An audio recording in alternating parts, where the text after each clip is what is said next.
Alright, next up, Mana Red, and I just tried a Mana Black list with like a discard control list, but discard control is just not good enough to be able to be played competitively. I scrapped that video, now we're off trying Mana Red next. So, Faceless Haven is quite a cool card if you play all snow permanents like this, because this allows you to turn this into a 4/3 creature. Maybe we should bring at least one castle Emberet, so we have some cool payoff in a different form as well. Or should we just increase the number of... You know what? Never mind, let's just bring 2 Faceless Havens instead. So let's run it like this. Birgi is quite cool because this does give you a means of getting back into the game, something that Mana Red normally quite likes, because the backside you have a legendary artifact that says discard a card, exile top 2 cards of your library, you may play those cards this turn.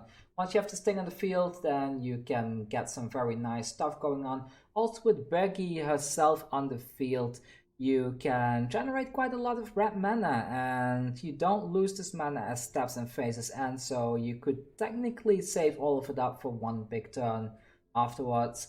Creature you control can boast twice during each of your turns rather than once. There is one card that I quite like that I was wondering to add in.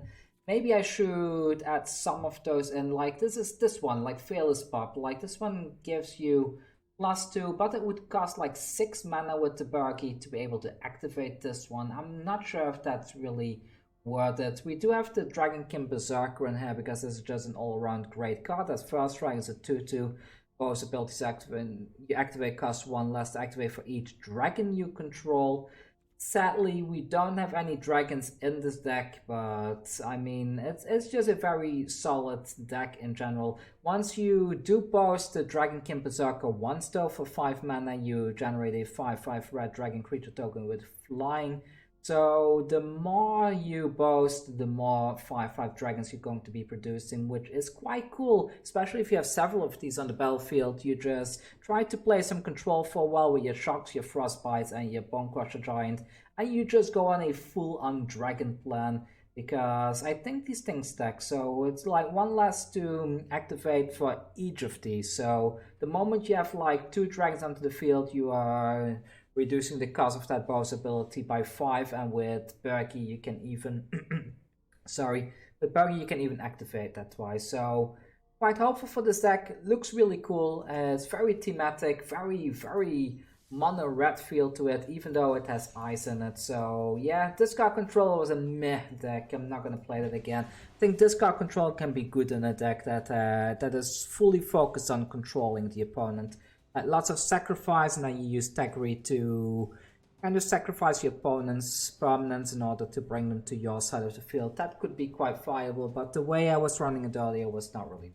So sadly, you will not see that footage. I'm sorry, but when I upload something, I want it to be at the very least a little bit viable, if that makes any sense.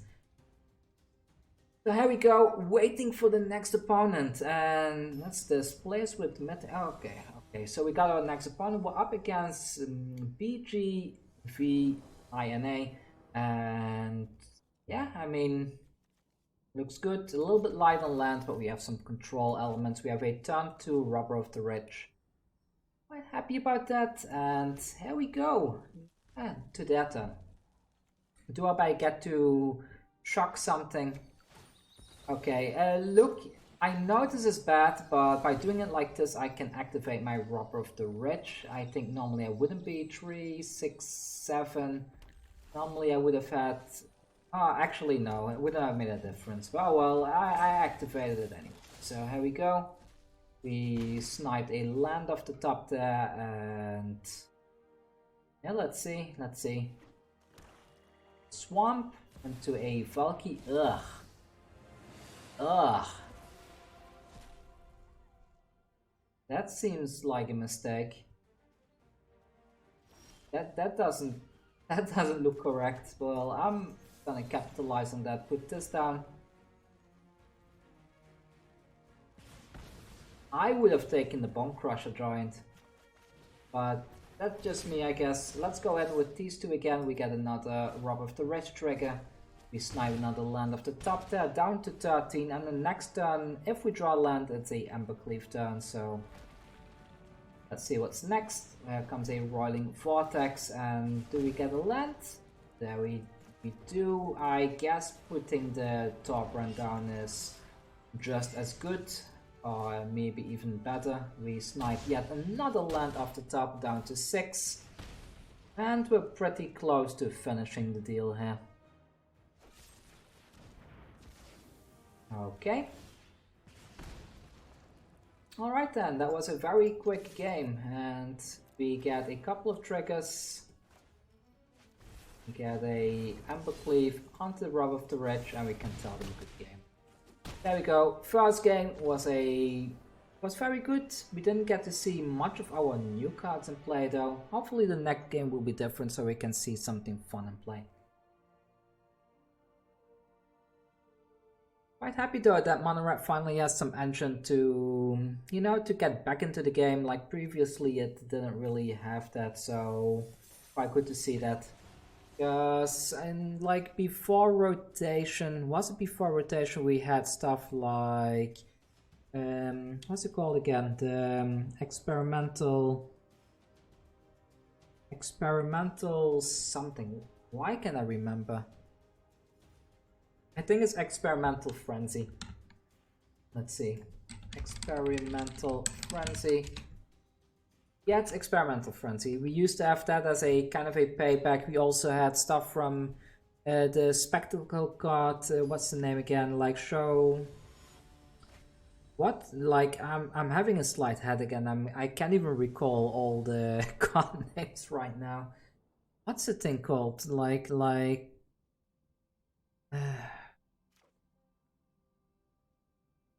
Can I remember?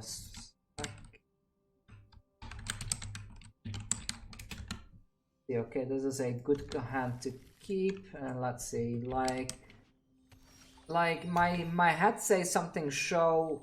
Oh, why can't I remember? Light up the stage. Finally, I finally figured out what it was. Okay, here we go, and this is actually a snowland as well, so this also buffs the frostbite, which is quite decent.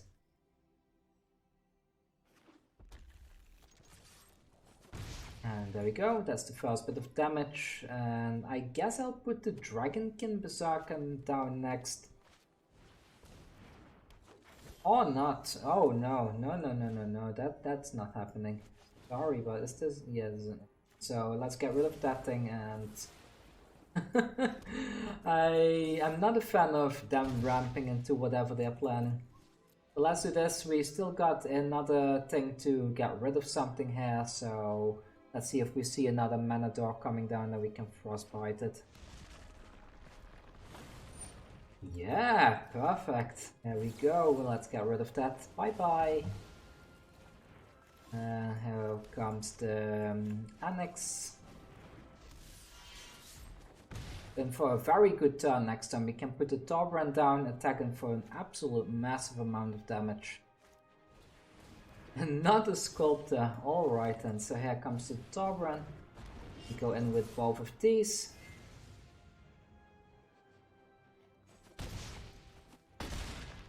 Down to 6, and it's pretty much game over already. Like, the Frostbite was very nice. We didn't get to see the Dragonkin Berserker in play again, but maybe in the next game, maybe they even... yeah, they decide to scoop. Perfect. So after the next game, and let's see if we can finally see some of our new cards. Like, the Shuffler is always a bit sketchy, except the time when you kind of want it to be broken a bit, so you get the cards to show off, but oh well.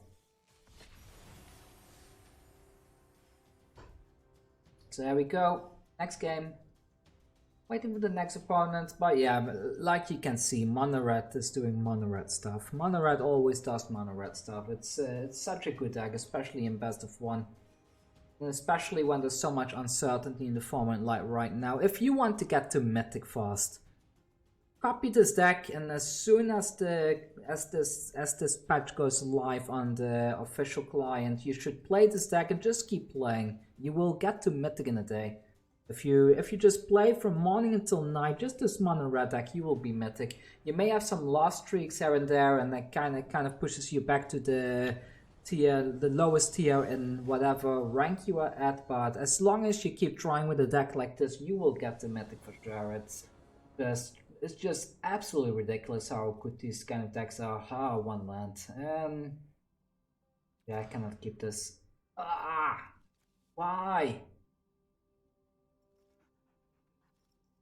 Well, I don't want to mulligan again. 2 Fervent Champions is kind of good as well, so I'll put this one back, and here we go. So, Fervent Champion time, and we go for that 1 damage. We don't draw land, we still have a second Fervent Champion and a Frostbite to slow the opponent down for a while. Maybe I should have even put the Anax back instead of the Dwarf, but oh well, I kind of like the Anax. So there we go, we got a land. Yeah, so we put this one down, it gives us a first strike blocker for their turn. Another 1 damage there. The boast is, I want to see the boast in action. I hope we get to see that. Selfless Savior, come on, attacking. Wildwood Tracker, alright then. And let's see, so...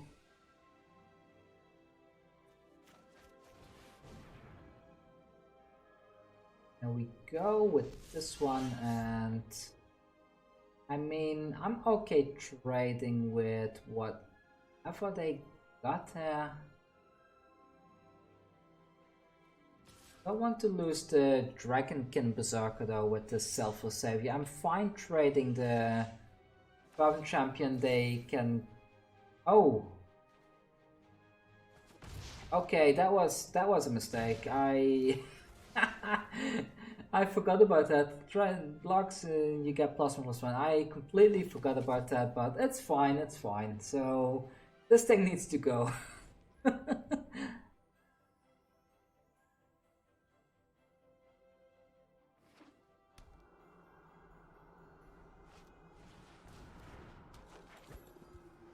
Euro Paragon, another Selfless Savior.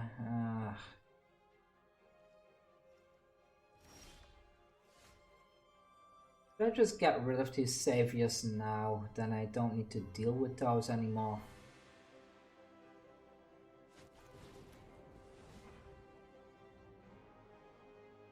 I'll just do it like this, see how they react.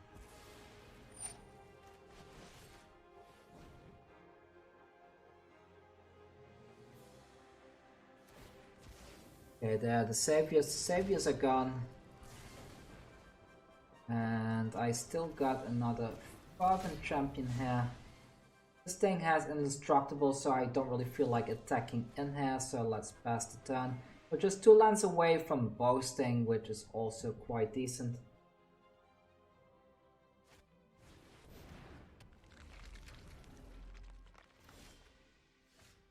There's a land, perfect. They have no means of gaining indestructible here, so I guess I will attack in with Anax.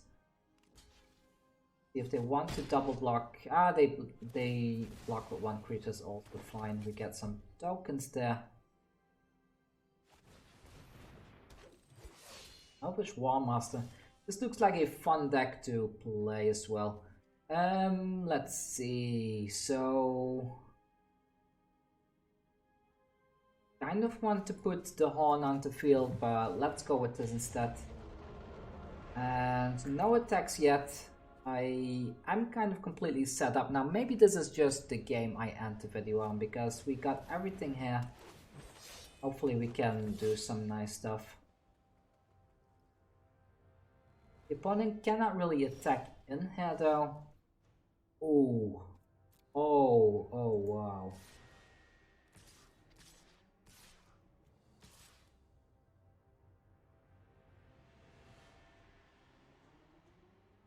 I think it's worth it. Let's do it.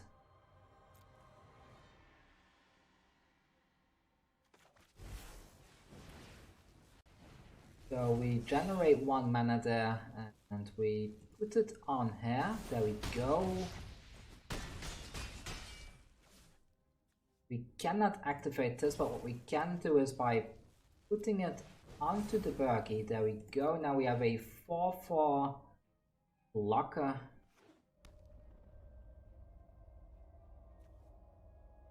Can bows be done at instant speed, I wonder? I guess you can, right? So I could boast and... Ah, nice, Winota, that's really cool. Ah, we didn't get it.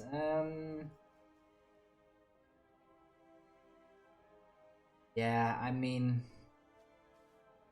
You have another Birgi in hand, so maybe just go in for 8 and see how they want to react to this.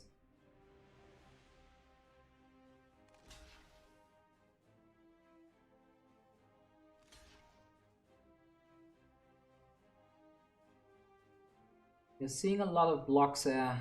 We got a Winota coming down next though, which... not too great. Maybe I should have kind of saved that mana so I could boast this turn, but...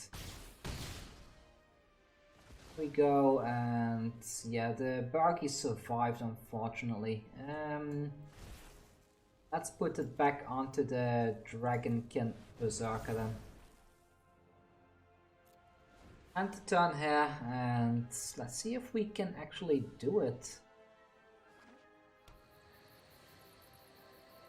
Winota coming down, nothing to do about that, and let's see, so a Winota deck like this is very interesting.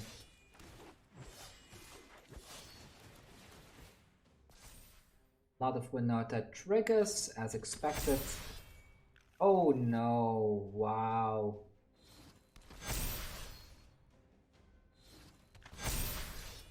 Okay, what? What? Okay then. Wow. Good game. Well, no blocks, but all 4 of them. That was ridiculous.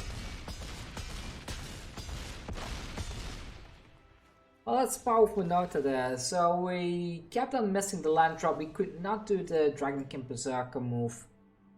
A bit of a shame, but let's try one more game, I guess. Let's see how long I've been recording. 17 minutes. Okay, I guess I can fit one more game in here before I switch to the next deck.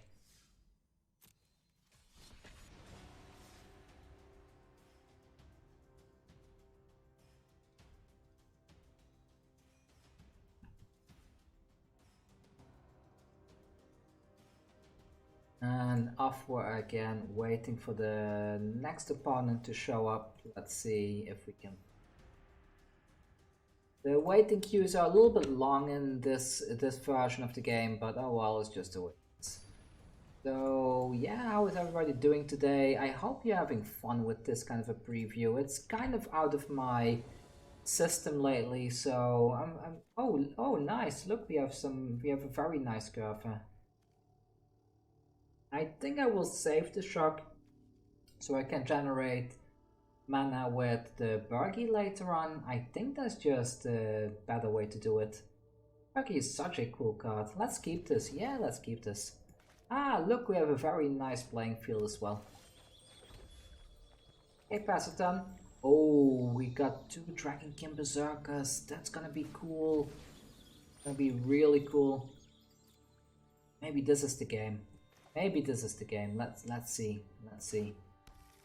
Lord of Ironforge. Ironforge reminds me of the World of Warcraft. That was a good. That comes down. Okay.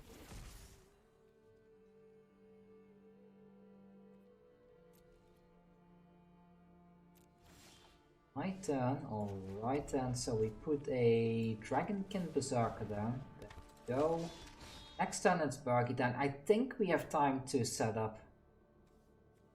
Zorius is dangerous though. So whenever a hacker is coming up to a player, we turn it to its owner's hand and scry too. I see. Like that mechanic. That's quite a cool mechanic. Okay, it comes down again.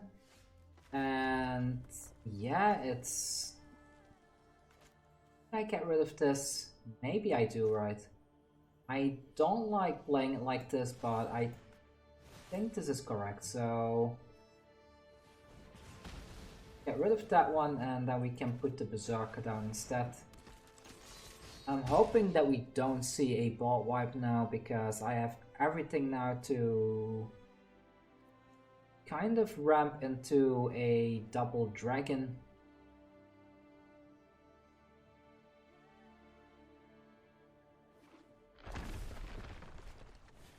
Oh no. Well, I have a chance of a single dragon, I guess. Why did they shock that in though? Have another hacker maybe? No, okay, well, alright then. No fun for us at all. We're not allowed to have fun. So we put Birgi down. That's a shame. We were so close to pulling it off.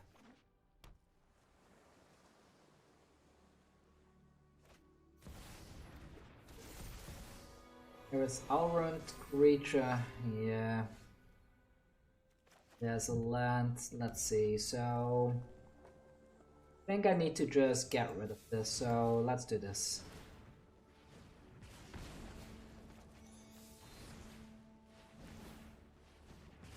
Oh no, it used the auto mana there. That's bad. I plan to just use my lands, but the auto tapper used the mana available. That's a bit of a shame. Oh, but so I thought I would keep this until the end of turn. I see, I see. Well, nothing lost. Nothing.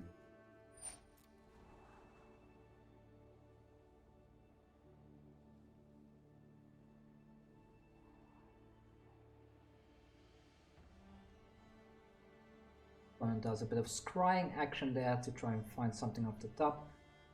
Maybe I need some artifact removal, like this kind of caught me off guard. Like a shield breaker might be good in a deck like this to get rid of these things. Sort of hoping we will find another Dragonkin Berserker, but we already got rid of 2 of them. The odds of drawing another one is a little bit small, but oh well, we can try at least. Oh no.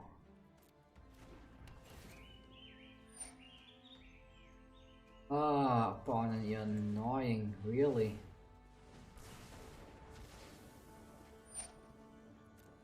Yeah, sure.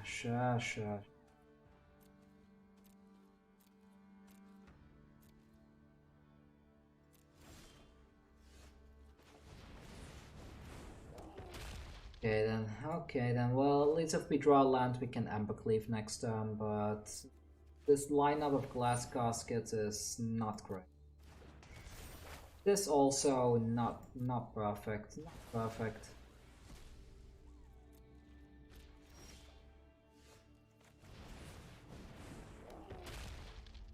Go, yet another Bonecrusher Giant, and this stops us from Embercleaving next turn as well.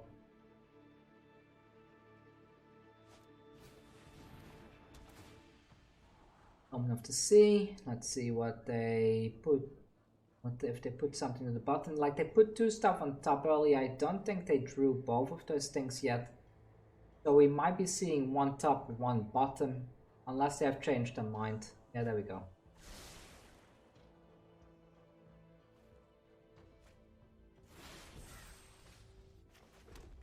We would have been able to Embercleave this turn if we had the mana. That could very well be that board wipe spell. I forgot the name of it.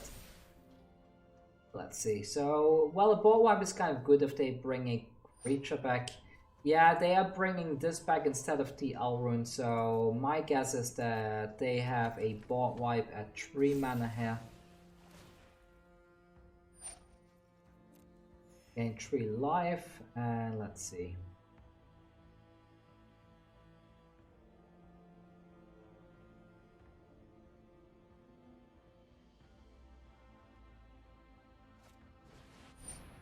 Yorion. Okay, right then.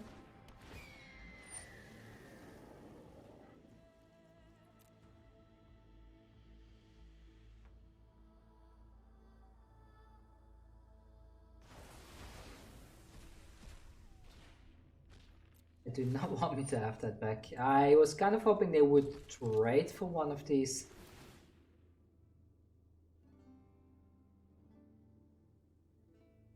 just shock this thing off the board? Maybe I do, right? So then they cannot block with it.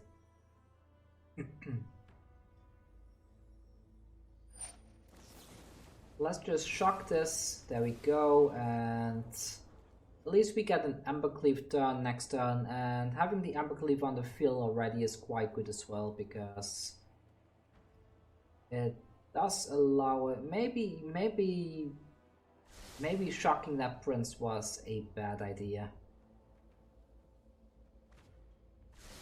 Because I could have shocked the face instead, but let's go with this. Do they block here? They do, so we get to Embercleave. Goodbye Yorion, and that's another 5 damage to their face.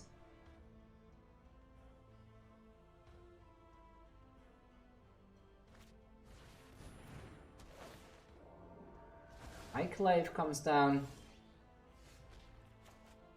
There comes Torbran. Torbran plus Embercleave is lethal, I believe. Unless they remove the Torbran now, then this should be lethal, I guess. Well, there's another Skyclave apparition, and come on. Here we go, we got an Anax coming down, probably countered or not. Let's put this onto the Anax.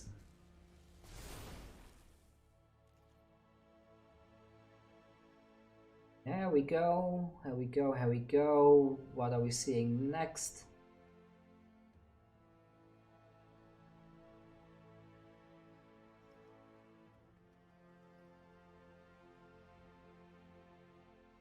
Well, it's taking the time to decide what they want to do. Here is a glorious protector. What does this do? When going battlefield, you may exile any number of non-angel creatures you control until protector leaves the battlefield. So they could get rid of these two then. Interesting.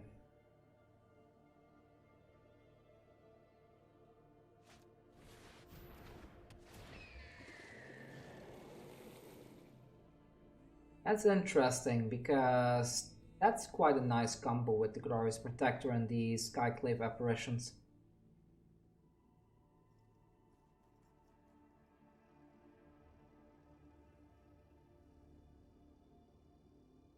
Well, let's see how this plays out, because there is some potential here, especially if they're going to get rid of these things.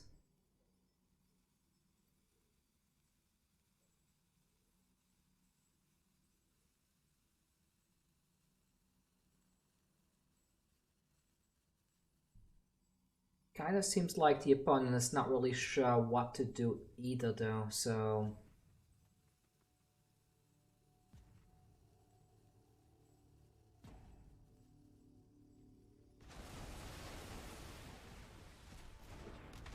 Okay then.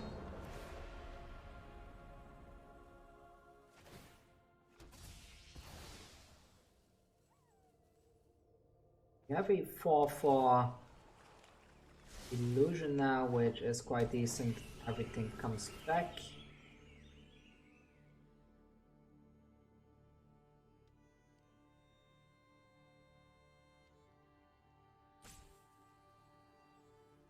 I don't think they can get rid of everything though. Can they? They can get rid of 3 things there, I believe.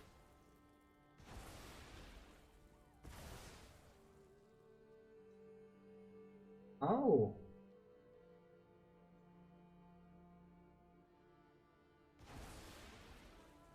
Ooh, that's nasty.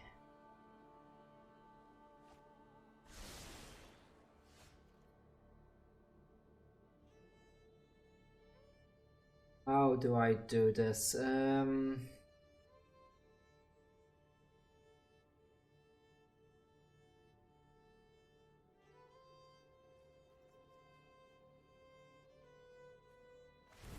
I will try this. So I will attack in for 6 damage.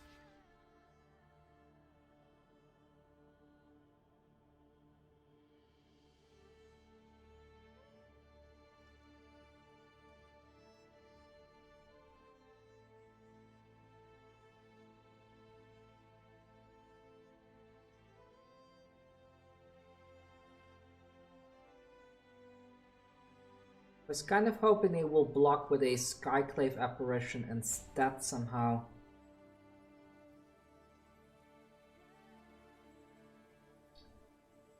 If they block like this, can I jank them out somehow?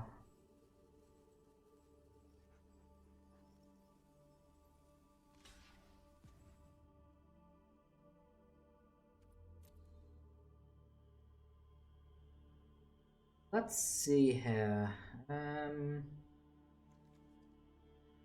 Yeah, this is kind of exact lethal for both of these, right? So I think this is okay.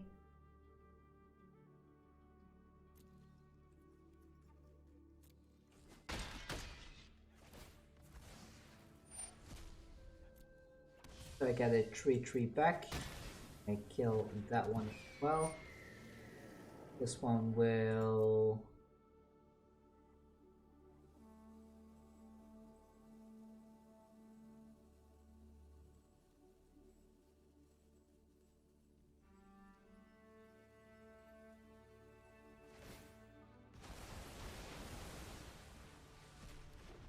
Okay then, so here is a Dragonkin Berserker. Sadly, I cannot boast because I do not have enough mana for that, but... Yeah, I mean... I try to...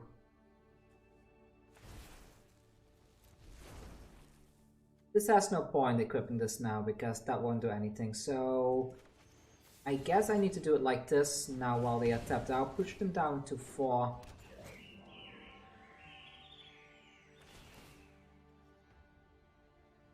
I could have kept that stump to get rid of the Skyclave apparition once they exile something. Could have been better, but they're likely just going to target one of these tokens anyway, so that wouldn't do anything. Oh, they didn't. Well, then I made a mistake. Then I should have dumped this instead. That was a bit of an error, but oh well.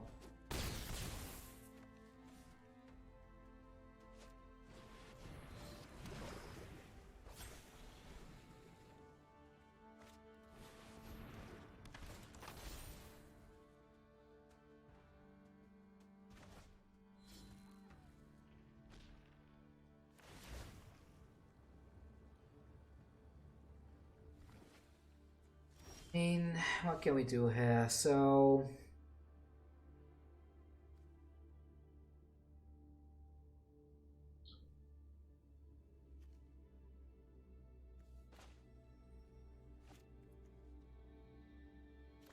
I think doing this is better. Then I can find a shock for the Baron. There we go.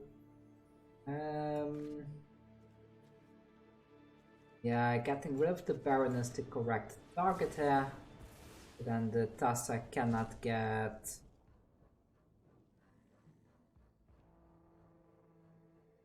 Not come... Yeah. Unless they have 4 Devotion to blue in hand, then I should be safe. But even with the 4 Devotion, it'd be okay, kind of.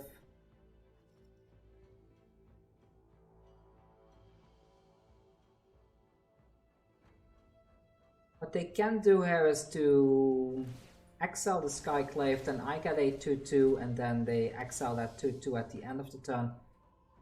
No idea why they didn't go for the Omen of the Sea here. That, oh yeah, this is also Devotion, so they only need 1 more Devotion to put in. Is something there? Okay.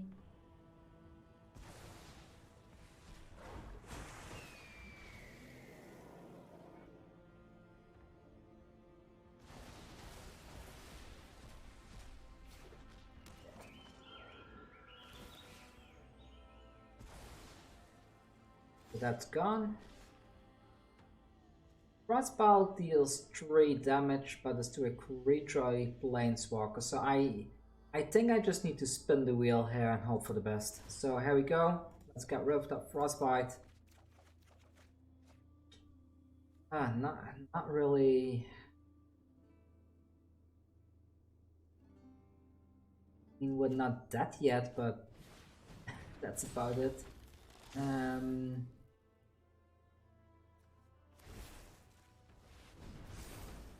I will present lethal anyways. Come on, find something good, brother. Ooh, that's not good enough.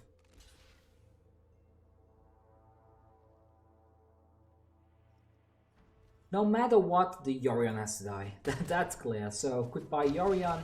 This thing being here doesn't really bother me. So we still have our value engine here against the control deck. This is where this horn becomes good. So they get a card draw there, and having the Faceless Haven is actually surprisingly good here, because we can turn this into a creature and still have enough mana to put the Embercleave on there as well. Another Yorion, that's not enough though. They are missing some.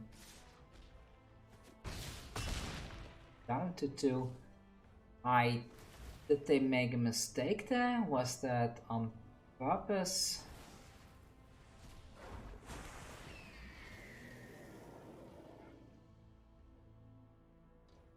Yeah, that was not a mistake. So, or maybe it was. Was it a mistake? Let's see. This one is this represents 10 damage. They are at 7.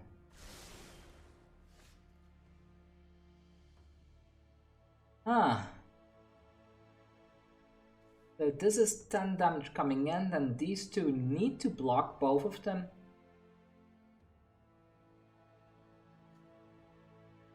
I will try to spin the wheel with the horn once just to see what I can find. We find a snowland.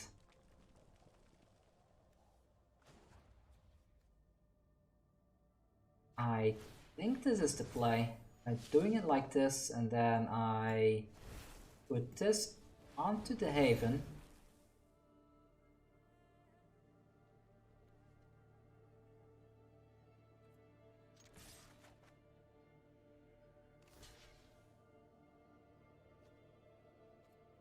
Let's see, if I do it like so, then this one will not die, right? So yeah, let's try this.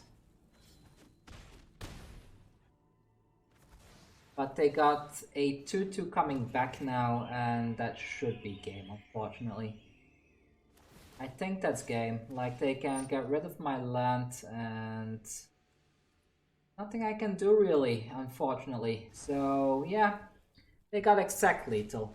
There we go. Well, it was a very close game, very long game as well, and we lost in the end. It was a very tight one, and yeah, I still had fun there. I could have played something different somewhere, I bet, but I'm not sure what I would have played differently. Oh well, that's what it is. Time to go test a different deck. I hope you enjoyed the video. Hit that subscribe button. We need members of this chat. And if you want to support me, there's a Patreon link down in the description where I use the money for giveaways and stuff like that for people that follow me on the channel. So maybe you want to be a part of the charity by donating on there. See you all soon.